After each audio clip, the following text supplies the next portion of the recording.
नमस्ते, म डाक्टर विवेक बासुकला। म यस बिएनबी हस्पिटल भित्र रहेको AKB center for arthroscopy, sports injury and regenerative मेडिसिनमा as a consultant arthroscopy surgeon and orthopedic सर्जनको रूपमा कार्यरत छु।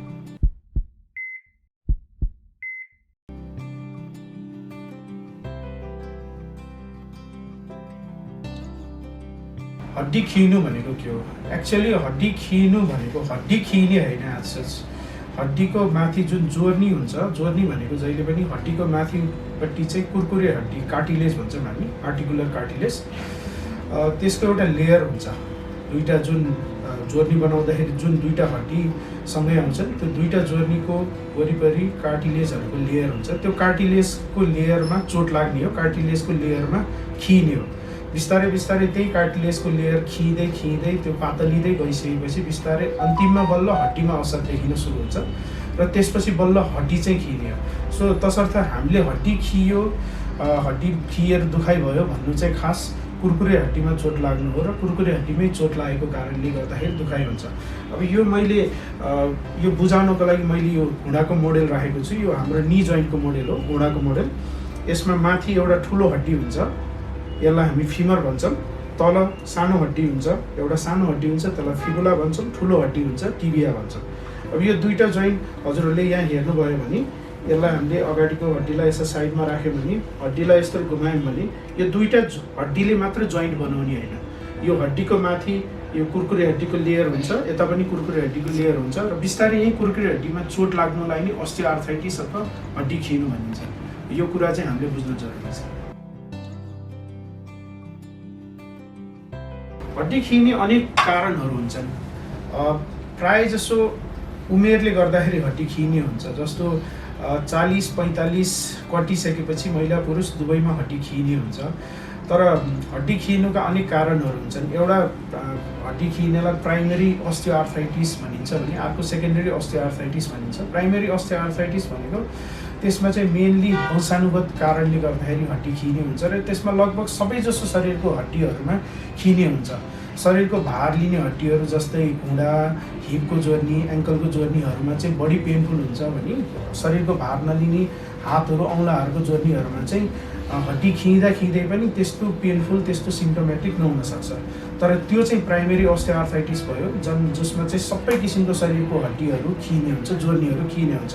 अर्को हुन्छ सेकेन्डरी अस्टियोआर्थराइटिस। सेकेन्डरी अस्टियोआर्थराइटिस भनेको जोर्नीको कुनै किसिमको रोगले गर्दाखेरि चाहिँ हड्डी खिन्छ अथवा कार्टिलेज खिन्छ, त्यसलाई भनिन्छ सेकेन्डरी अस्टियोआर्थराइटिस। त्यसको अनेक धेरै कारणहरू हुन्छ। जस्तो एउटा वंशानुगत भयो, दोस्रो भनेको त्यही जोर्नीमा कुनै किसिमको पहिले चोट लागेछ, जस्तो जोर्नी वरिपरि फ्र्याक्चर भएको छ अथवा जोर्नी वरिपरिको लिगामेन्टहरूमा, जोर्नी वरिपरिकोहरूको जालीमा, मेनिस्कसहरूमा चोट लागेछ भने पनि त्यसले गर्दा सेकेन्डरी त्यो घुँडामा एक्स्ट्रा चोट लागेर त्यसले गर्दा सेकेन्डरी अस्टियोआर्थराइटिस हुनसक्छ।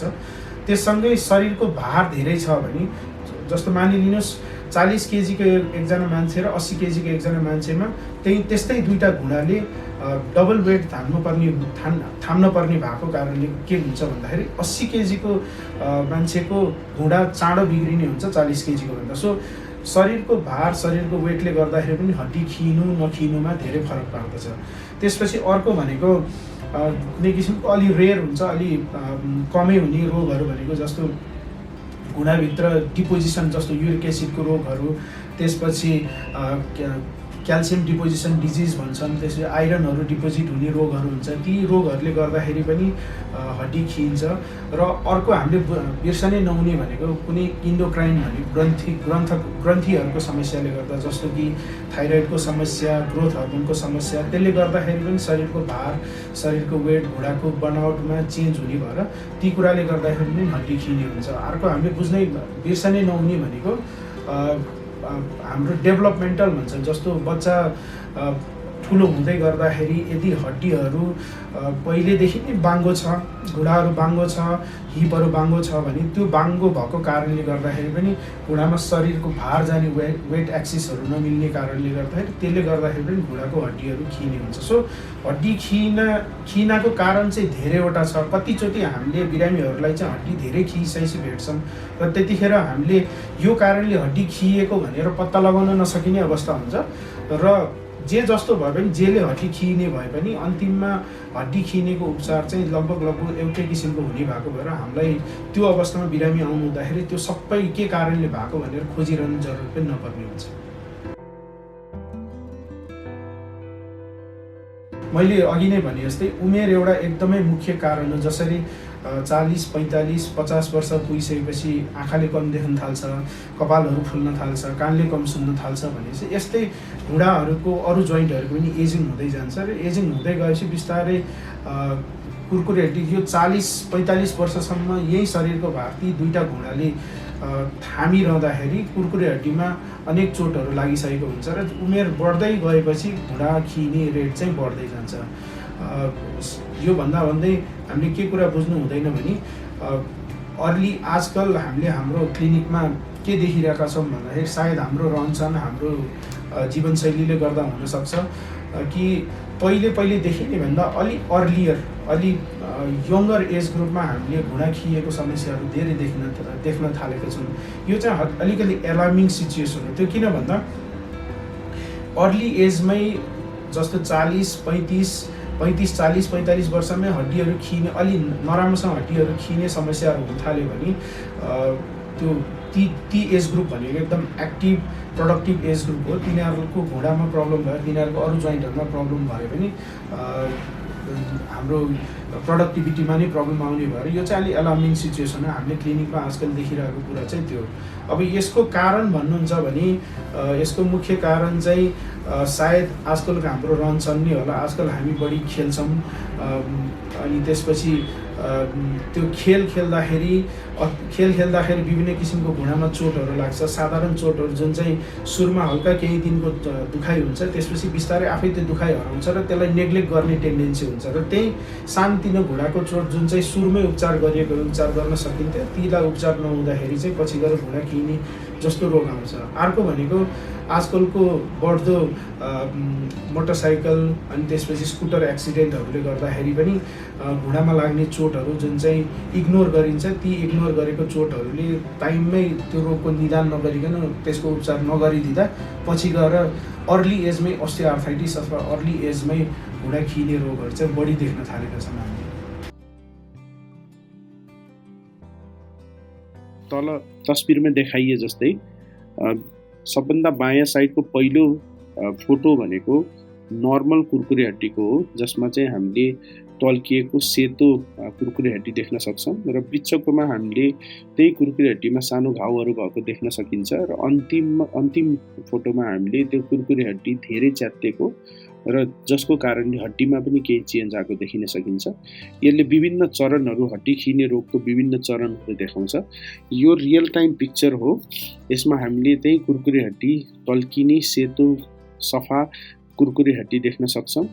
तर जब यही कुरकुरे हड्डीमा चोट लाग्छ, हड्डी खिन्छ, हड्डी खिने रोग हुन्छ, तब यो कुरकुरे हड्डीको लेयर एकदमै पातलो हुन्छ र यसमा अनेकन घाउहरू हुन्छ। यही रोगलाई नै हड्डी खिने रोग अथवा हड्डी घुँडाको कुरकुरे हड्डी खिने रोग भनिन्छ। हड्डी खिने रोगका अनेक कारणहरू हुन्छन्। तीमध्ये सबैभन्दा प्रमुख कारण उमेर हो। उमेर बढ्दै गएपछि बिस्तारै कुरकुरे हड्डीको इलास्टिसिटीमा कमी आउँछ र त्यही इलास्टिसिटीमा कमी आएपछि बिस्तारै त्यो कुरकुरे हड्डीमा चोटहरू सानोतिनो चोटहरू लाग्न थाल्छ र त्यो चोटहरू बढ्दै गएपछि बिस्तारै कुरकुरे हड्डीमा समस्याहरू आउन थाल्छ र यसैबाट अन्तिममा हड्डी खिने रोगहरू आउन सक्दछ। बाथ रोग एउटा जोर्नीको झिल्लीको रोग हो, जसले कुरकुरे हड्डीलाई बिस्तारै बिगार्दै लिएर जान्छ र यसले गर्दाखेरि पनि हड्डी खिने रोग आउन सक्छ। धेरै बिरामीहरूमा यो हड्डी खिने रोग वंशानुगत रोगको रूपमा पनि देखिन सकिन्छ। त्यस्तै तौल बढ्नु पनि एउटा मुख्य कारण हड्डी खिनुको, किनभने दुईटा घुँडाले बढी तौल बोक्नु र कम तौल बोक्नुमा पक्कै पनि फरक हुन्छ र बढी तौल भएको बिरामीहरूको घुँडाले बढी नै तौल बोक्नुपर्ने कारणले ती कुरकुरे हड्डीमा बढी चोट लाग्ने स्वाभाविक हो र त्यसैले गर्दा बढी तौल भएको बिरामीहरूमा चाँडो हड्डी खिने रोगहरू देखिने गर्दछ। त्यस्तै मेटाबोलिक समस्याहरू, थाइरोइडको रोग, त्यसपछि एड्रेनल्सको रोग, त्यसपछि पिट्युटरीको रोगहरू र ग्रोथ हर्मोनको रोगहरूमा पनि हड्डी खिने रोग अलि बढी देखिने गरिएको छ। त्यस्तै एउटा एकदमै नेग्लेक्ट गरिने, एकदमै वास्ता नगरिने किसिमको कन्डिसन जसले गर्दाखेरि घुँडा खिने रोग अलि चाँडो देखिन्छ। प्रायः जसो हामी घुँडा खिने रोग अलि उमेर बढेपछि अथवा उमेर लागेपछि मात्र हुन्छ भन्ने सम्झिन्छौँ भने घुँडा वरिपरिको चोटको कारणले यही घुँडा खिने रोग चाहिँ सानो उमेरमा पनि देख्न सकिन्छ र यो प्रायः जसो कन्डिसनमा हाम्रो गाउँघर, हाम्रो सहरतिर यसलाई नेग्लेक्ट गरेको पाइन्छ। सो म यस सानो भिडियो मार्फत तपाईहरुलाई यस बारेमा डिटेल जानकारी दिन गइरहेको छु। घुँडा वरिपरिको चोट दुई किसिमको हुन सक्छ। एउटा चाहिँ जोर्नीसम्म पुग्ने फ्र्याक्चर, जोर्नीसम्म पुगेका फ्र्याक्चर जसलाई हामी इन्ट्रा आर्टिकुलर फ्र्याक्चर भन्छौँ। त्यो इन्ट्रा आर्टिकुलर फ्र्याक्चर यदि राम्रोसँग उपचार गरिएन भने यसले जोर्नी खिने रोग एकदमै चाँडो निप्ट्याउन सक्छ। त्यस्तै घुँडाभित्र अनेकन लिगामेन्ट र मेनिस्कस हुन्छ, जाली भन्छौँ जसलाई हामी, र यी लिगामेन्ट र मेनिस्कसको चोट भएको कन्डिसनमा पनि घुँडा खिने रोग अलि चाँडो देखिन सक्छ। यो घुँडाभित्रको लिगामेन्टको चोट र मेनिस्कस कुरकुरे हड्डीको चोट एकदमै नेग्लेक्टेड भएको हामीले देखेका छौँ हाम्रो प्र्याक्टिसमा। किनभने धेरै बिरामीहरू यो धेरै ढिलो कन्डिसनमा आउँछन्। यदि उहाँहरू अलि चाँडो आइदिनु भएको भए हामीले लिगामेन्ट र मेनिस्कस कुरकुरे हड्डीको चाँडो पर्फेक्ट उपचार गरेर जोर्नी खिने रोगलाई टाइममै निर्केल गर्न सकिन्थ्यो अथवा टाइममै कन्ट्रोल गर्न सकिन्थ्यो। तर जब यी लिगामेन्ट च्यात्तेका र मेनिस्कस कुरकुरे हड्डी च्यात्तेका बिरामीहरू ढिलो स्टेजमा आउने हुन्छ तब हामीले पनि केही गर्नु। तर घुँडा खिने रोग सेटिन भइसकेको हुन्छ र त्यसपछि हामीले लिगामेन्ट नै नयाँ बनाए पनि अथवा मेनिस्कस र कुरकुरे हड्डीको चोटको उपचार गरे पनि घुँडा खिने रोगलाई रोक्न सकिँदैन। मेनिस्कस भन्ने एकदमै महत्त्वपूर्ण स्ट्रक्चर हो हाम्रो घुँडामा, जसले चाहिँ घुँडालाई जोगाएर राखेको हुन्छ। यो भिडियोमा हामीले यो कुरालाई देखाउन खोजेका छौँ। जस्तो माथिबाट जति पनि भार आउँछ त्यो भारलाई मेनिस्कसले सक एब्जर्बरको रूपमा काम गर्छ र मेनिस्कसले त्यो भारलाई आफूमा एब्जर्ब गर्छ, आफूमा सोच्छ र बाँकी रहेको थोरै मात्र फोर्स तल खुट्टामा पठाउँछ, तल खुट्टाको हड्डीमा पठाउँछ र त्यहाँबाट भुइँमा जाने हुन्छ।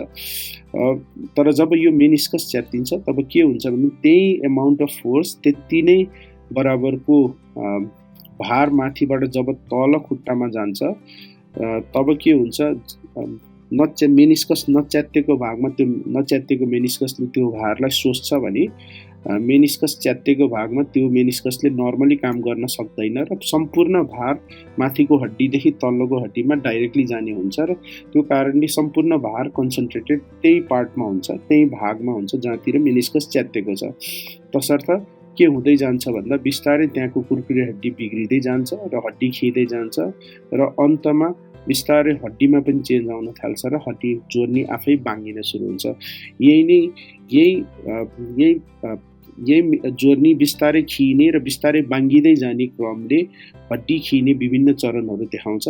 र यहाँ देखाइएको तस्बिरमा हामीले 4वटा एक्सरेहरू, घुँडाको एक्सरे देख्न सक्छौँ, जसमा हामीले अगाडिदेखि बायाँदेखि दायाँ साइडसम्म सिरियस चरणहरू, एकभन्दा अर्को माथिका चरणहरू देख्न सकिन्छ घुँडा खिनुका। सुरुको एक्सरेमा हामीले दुईटा हड्डी बीचमा जुन ग्याप देख्छौँ त्यो ग्याप भनेको कुरकुरे हड्डीले बनाउँछ र जब कुरकुरे हड्डी बराबर हुन्छ बराबर ग्याप देखिन्छ र बिस्तारै अन्तिम पिक्चरमा हामीले देख्न सक्छौँ दायाँतिरको हड्डीहरू बीचको ग्याप लगभग खाली भइसकेको छ। त्यो भने मतलब माथिल्लो हड्डी र तल्लो हड्डीले एक आपसमा ठक्कर खाइरहेको छ भनेको मतलब त्यहाँ कुरकुरे हड्डी नै छैन। सो यसरी शरीरको भार एकतिर बढी कन्सन्ट्रेट हुनु, त्यसपछि त्यसले गर्दा कुरकुरे हड्डी बिगार्नु र त्यसपछि घुँडा बाङ्गिँदै गएर घुँडा अझ खिँदै जानुले चाहिँ विभिन्न चरणहरू बनाउँदछ। घुँडा खिँदा विभिन्न लक्षणहरू देख्न सक्छौँ हामी। सबैभन्दा महत्त्वपूर्ण लक्षण भनेको घुँडा चलाउँदा दुख्नु, त्यसपछि घुँडा चल्ने दायरा कम हुनु, हामीले त्यसलाई रेन्ज अफ मोसन अथवा रेन्ज अफ मुभमेन्टमा कमी आउनु भन्छौँ। साथै अर्को प्रमुख लक्षण भनेको घुँडा जाम हुँदै जानु हो।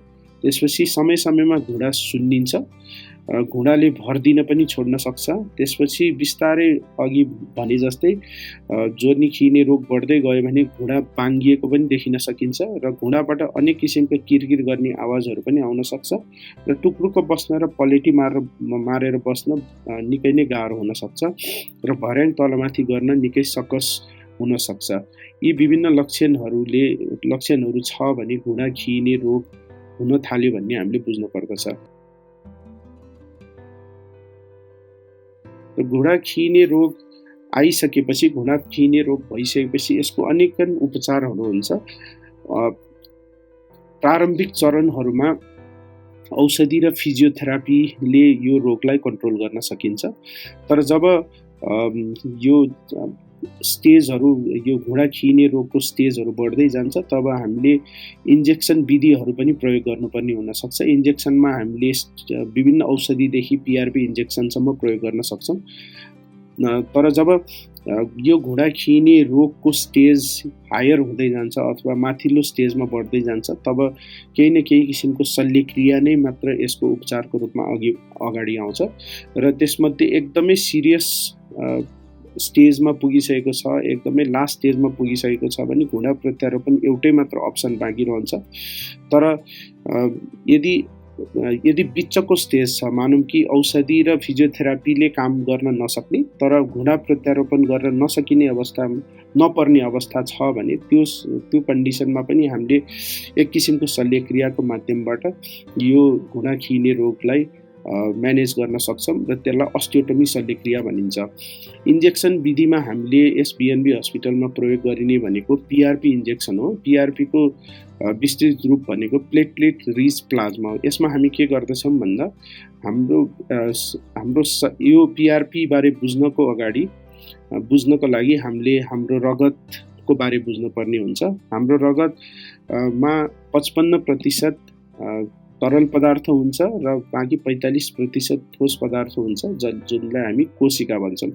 ती कोशिका 3 प्रकारका हुन्छन्: रातो रक्त कोशिका, सेतो रक्त कोशिका र प्लेटलेट्स।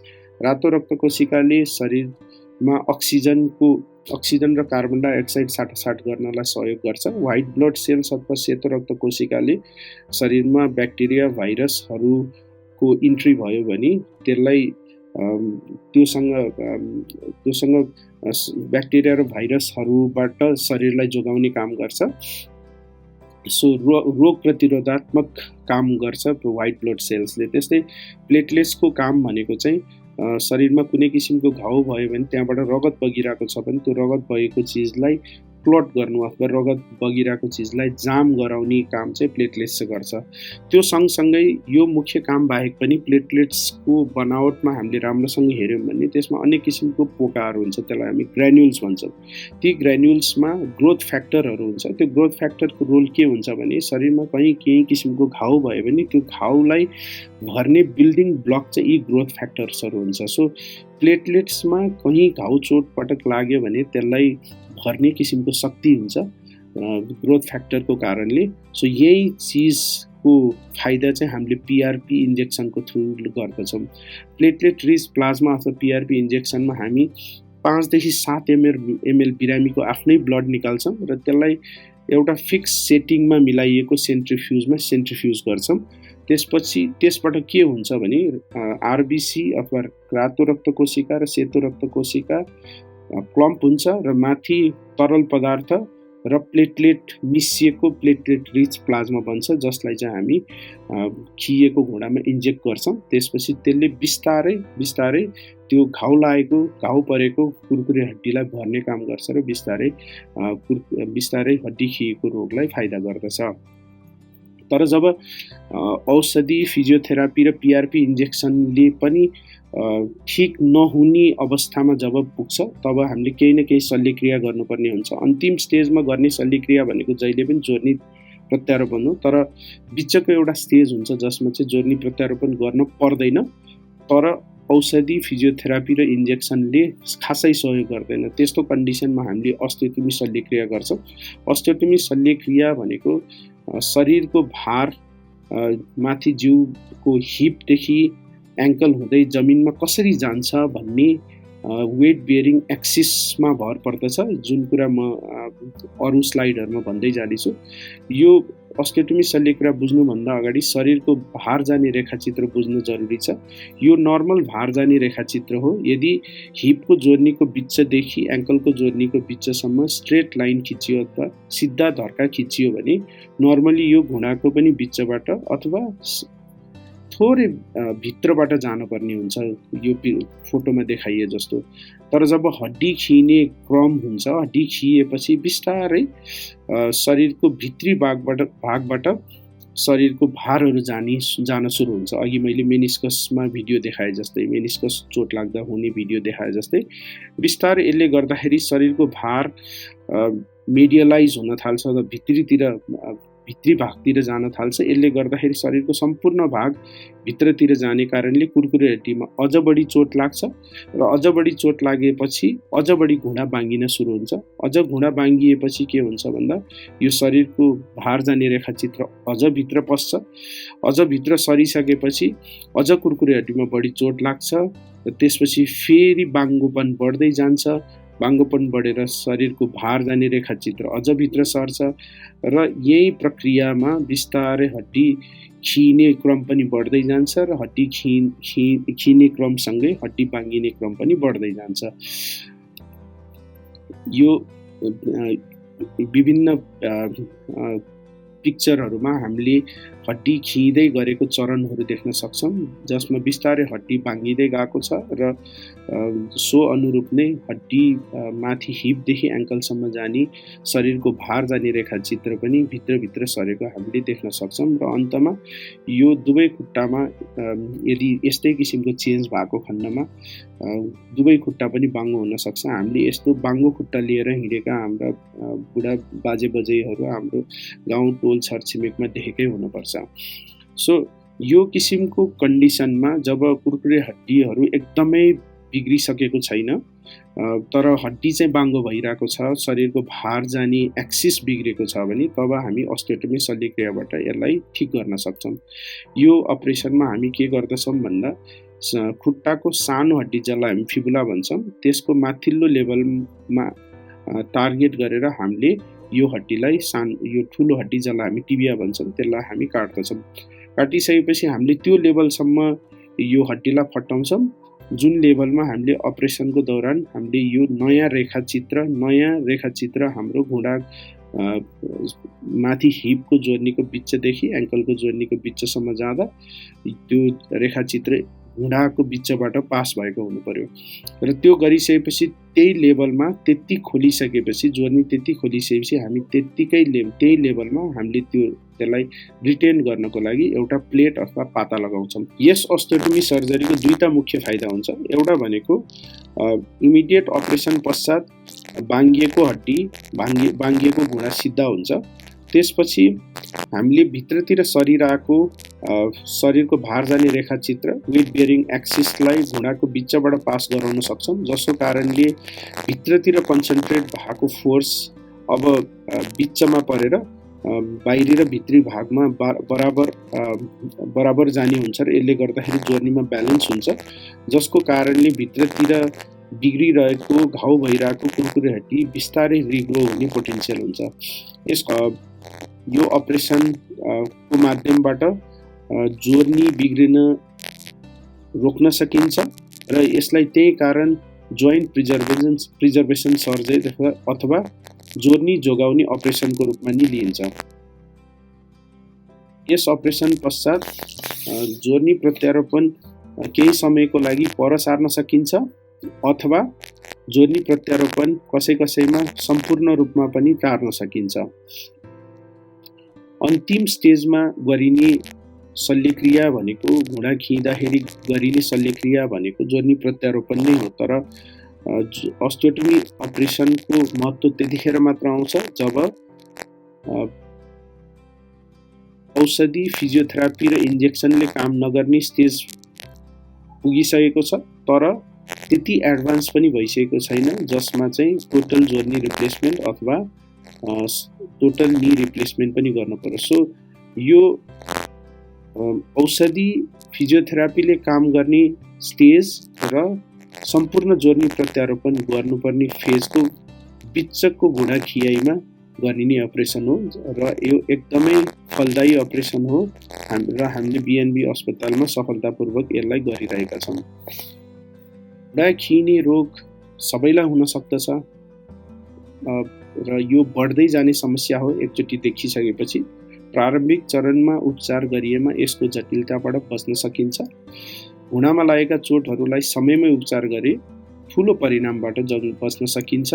प्रारम्भिक चरणमा औषधि र फिजियोथेरापी र माथिल्लो चरणमा शल्यक्रियाबाट यस रोगलाई उपचार गर्न सकिन्छ। अस्टियोटोमी शल्यक्रिया समयमै गरिएको खण्डमा जोर्नी प्रत्यारोपण केही समयलाई तार्न सकिन्छ। अन्तिम स्टेजमा हड्डी खिएको रोगको उपचार भनेको जहिले पनि जोर्नी प्रत्यारोपण हो, तर अस्टियोटोमी शल्यक्रिया यदि समयमै गर्न सकिएको खण्डमा जोर्नी प्रत्यारोपण केही वर्षलाई तार्न सकिन्छ अथवा कहिलेकाहीँ सम्पूर्ण रूपमा पनि यसलाई रोक्न सकिन्छ। धन्यवाद।